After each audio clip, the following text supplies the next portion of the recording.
Shalom Jemaat GBI yang terkasih dan seluruh orang Kristen yang ikut menonton video khotbah ini. Doa saya untuk saudara semua supaya tetap dalam perlindungan Tuhan, sehat, tidak tertular, dan diberkati Tuhan.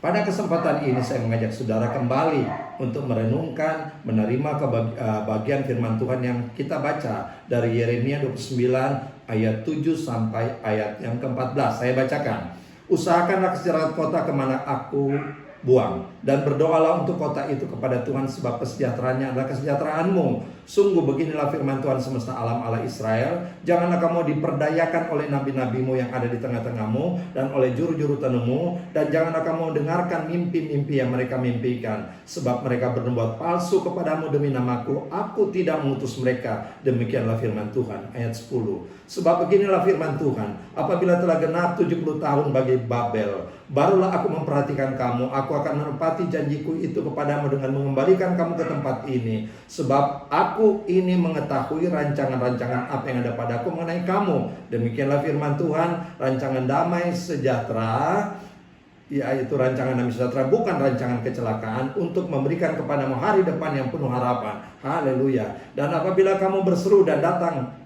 untuk berdoa kepadaku, maka aku akan mendengarkan kamu. Apabila kamu mencari aku, kamu akan menemukan aku. Apabila kamu menanyakan aku dengan segenap hati, aku akan memberi kamu menemukan aku. Demikianlah firman Tuhan, dan aku akan memulihkan keadaanmu. Puji Tuhan. Tuhan janji akan memulihkan keadaan kita. Nah, dalam rangkaian ayat-ayat ini dari ayat 7 sampai dengan ayat 14 dari Yeremia 29, saya menemukan ada 5 hal besar atau 5 mutiara sorga. Yang pertama, ada 3 panggilan Tuhan untuk kita semua. Apa itu 3 panggilan? Usahakan kesejahteraan kota, kemudian berdoa untuk kota itu, sebab kesejahteraan adalah kesejahteraanmu.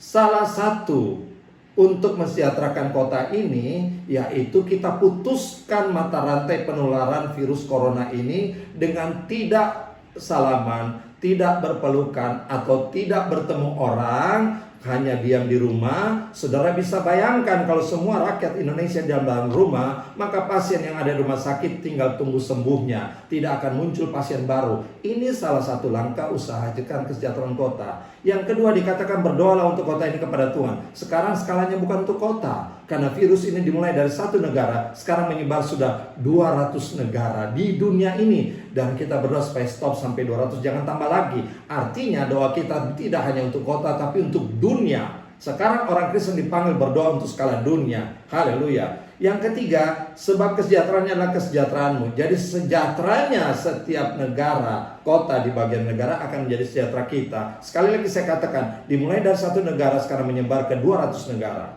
Ingat, ini perintah panggilan Tuhan, maka tugas panggilan ini tidak boleh diabaikan, tidak boleh ditawar-menawar, tidak boleh didiskusikan benar atau salahnya, tetapi harus dilaksanakan. Tidak boleh netral, bukan kompromi, harus jelas laksanakan. Sebab ada pendeta yang berkhotbah, kalau ada yang punya iman tidak beribadah, ada yang punya iman tetap beribadah. Hargailah orang punya iman. Hati-hati berbicara begitu. Yang tetap melaksanakan ibadah itu justru sumber penularan. Nah, ketika kita menjelaskan, kita menegur, bukan gereja sedang terpecah belah. Gereja selalu mengingatkan, karena di surat Yakobus berkata, kalau engkau tahu orang berbuat salah dan engkau tidak menegurnya, engkau pun bersalah. Engkau tahu berbuat baik, engkau tidak lakukan, engkau berdosa. Jadi tidak ada gereja yang terbelah.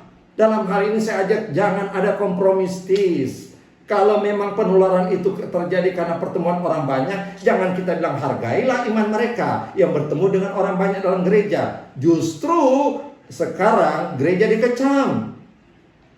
Ada golongan tertentu tidak dikecam, dimuliakan karena mereka membantu begitu banyak alat-alat kesehatan, membantu segala macam. Sementara gereja sekarang orang mencibir bibir, jadi sumber penularan. Saya minta pendeta yang bersikap netral, yang berkata iman yang beribadah boleh, iman yang tidak beribadah boleh. Ini pendeta yang kompromistis. Anda perlu sadar. Ayo kita putuskan mata rantai penularan virus corona ini. Saya tetap pegang teguh suara Tuhan melalui pemerintah, diam di rumah, jangan adakan pertemuan ibadah. Itu suara Tuhan. Nah, kita tidak boleh netral, amin, yang harus tegas. Ini perintah Tuhan. Artinya di sini kita lihat dari ayat ini, Tuhan bisa berkuasa mampu berkuasa memulihkan keadaan bangsa jika kita semua mau taat melaksanakan bagian kita. Apa itu? Usahakan kesejahteraan kota, berdoa karena kesejahteraan kita. Yang kedua besar, ada peringatan Tuhan di ayat 8. Saya bacakan kembali dengan ayat 9. Sungguh, dengar baik, ini penting. Dan ini sedang terjadi.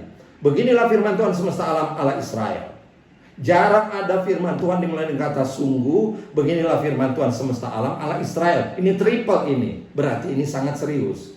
Janganlah kamu diperdayakan oleh nabi-nabimu yang ada di tengah-tengah kamu. Jangan diperdayakan oleh pendeta-pendeta palsu, khotbah-khotbah yang iman yang ngawur. Kemarin saya sudah berkhotbah, iman tanpa hikmat itu bukan iman. Iman harus dipadukan dengan hikmat. Saya tidak sedang menyerang, tapi saya ingin mensejahterakan negara ini, kota ini supaya tidak tertular. Ya, jadi kita lihat, jangan diperdayakan, ya, dengan mimpi-mimpi, nubuatan-nubuatan palsu. Sekarang ada orang bernubuat, saya sudah dapat penglihatan ini bahwa Indonesia akan dikena virus. Kenapa baru sekarang disebarkan nubuat itu? Kenapa tidak dari 2 tahun lalu, 1 tahun lalu waktu dia temukan? Kenapa setelah orang kena virus baru dia sebarkan? Saya yakin itu bukan nubuat, lu yang buat. Hati-hati, karena Tuhan sudah peringatkan dalam ayat-ayat 8 dan 9 ini. Ayat 9, sebab mereka bernubuat palsu kepadamu demi namaku. Aku tidak mengutus mereka, demikianlah firman Tuhan. Saya percaya ada nubuatan. Nubuatan itu harus disampaikan sebelum peristiwa itu terjadi. Kalau sudah terjadi baru disampaikan, semua orang bisa ngarang cerita begitu. Itu bukan nubuat. Panggilan yang ketiga, kita lihat bagian yang ketiga. Ada limitasi waktu dari Tuhan. Ada batas waktu. Dan saya beri judul, badai ini pasti akan berlalu. Keadaan ini tidak akan selalu begini karena ada batas waktunya. Puji Tuhan. Puji Tuhan. Tahun lalu di sekitar bulan November, Oktober, November, Tuhan sudah memberikan satu penyembahan bagi GBI Pray yang judulnya badai pasti berlalu. Badai hari ini sungguh tak berarti, semua akan berlalu. Semua akan berakhir. Lagu ini Tuhan sudah berikan mempersiapkan kita untuk menghadapi virus corona ini. Dan 2 tahun sebelumnya Tuhan sudah beri lagu kepada GBI Pray, yaitu selalu ada Tuhan yang baik berjalan bersamaku, kuasa-Mu bekerja dengan dahsyat ajaib.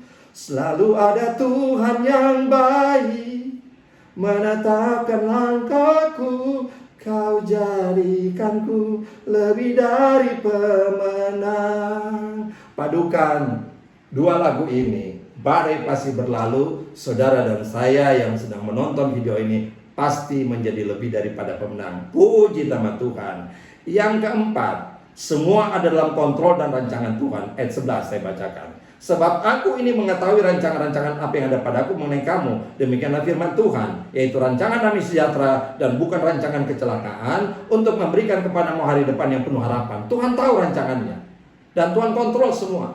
Apa rancangan Tuhan buat saudara dan saya? Rancangan damai sejahtera, bukan kecelakaan, bukan kena virus. Oleh sebab itu taati suara Tuhan melalui suara pemerintah. Diam di rumah, kita ibadah di rumah, kita kerja dari rumah, semuanya dari rumah. Dan saya sudah sampaikan, ada berkatnya kita diam di rumah ini. Karena selama ini quality time dengan keluarga dengan Tuhan sudah hilang. Karena kita terlalu sibuk dengan kesibukan kita. Kita terlalu sibuk mengejar tujuan-tujuan hidup kita. Sekarang waktunya kita berdiam diri, karena Tuhan sudah berikan rancangan damai sejahtera. Yang kedua, di semua Tuhan kontrol untuk memberikan kepadamu hari depan yang penuh pengharapan. Praise the Lord. Dari wabah musibah ini Tuhan sediakan hari depan jemaat dan saya semua yang menonton ini, hari depan yang penuh pengharapan.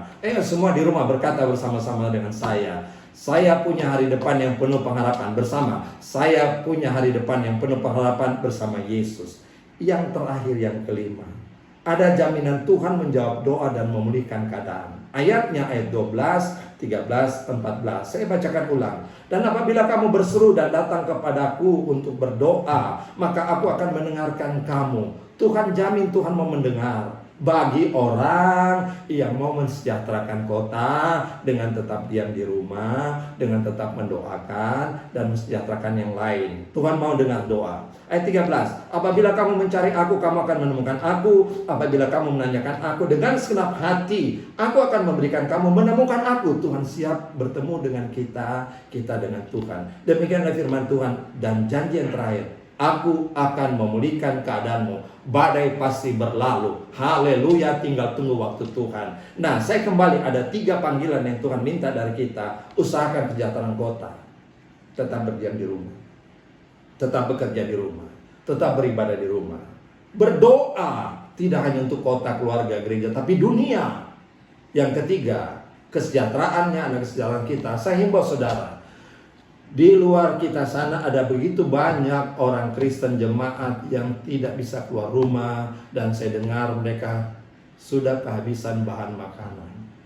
Mari kita ringankan tangan kita. Mari kita murahkan hati kita. Jika saudara tahu, saudara tolong ke mereka. Kirimkan makanan. Bila perlu, minta nomor akunnya, transfer uang. Karena kesejahteraan mereka menjadi kesejahteraan kita. Dan engkau menabur, engkau pasti menuai. Kepada saudara semua yang sedang berkelimpahan diberkati, mari tolong saudara-saudara kita yang hanya bisa mendapat nafkah per hari. Kalau satu hari dia tidak keluar, dia tidak punya nafkah. Bagaimana istri, anak, orang tuanya tidak bisa makan? Kasihani mereka. Jika saudara menolong orang yang susah, saudara sedang menolong diri sendiri. Jadi saudara, kita melihat ada 5 hal yang di sini. Dan saya kembali memanggil saudara, mari kita usahakan kesejahteraan negeri dan dunia ini dengan memutuskan mata rantai penularan virus corona. Mari kita mendoakan dunia, negara, keluarga, dan gereja kita. Mari kita saling berbagi kasih. Saya ajak saudara untuk berdoa. Mari kita berdoa. Bapa yang baik, jamah setiap pemirsa yang menonton video ini, Tuhan lindungi mereka dari segala pengaruh virus, dan Tuhan urapi mereka, memberikan urapan kekuatan agar mereka mau bangkit melaksanakan bagian kami, yaitu mensejahterakan kota, yaitu mendoakan kota dan dunia, dan berbagi kasih bagi semua. Lepaskan urapan baru, lepaskan berkat-Mu. Saat-saat ini kami membutuhkan mujizat. Kami membutuhkan mujizat. Saat anak-anakku tidak bisa bekerja keluar rumah, yang punya pendapatan harian, hamba berdoa, lepaskan, buat mujizat. Kalau engkau sanggup membuat 5 roti 2 ekor ikan, ribuan orang bisa makan. Sampai kapanpun kuasamu tetap sama. Lakukan mujizat bagi jemaatmu sehingga tidak ada yang berkekurangan. Kepada semua saudara-saudara kami yang tetap berkelimpahan, Tuhan ketuk pintu hati mereka untuk menolong sesama. Dan hamba berdoa, lindungi kami semua. Karena Tuhan berkata, Engkau menjamin ketika kami berdoa, Engkau mendengar. Kami mencari Engkau, kami menemukan Engkau. Terima kasih untuk janji yang luar biasa ini. Kami bersyukur, kami berterima kasih di dalam nama Tuhan Yesus Kristus. Haleluya. Amin. Doa saya tetap menyertai saudara. Shalom. Tuhan memberkati kita semua. Haleluya.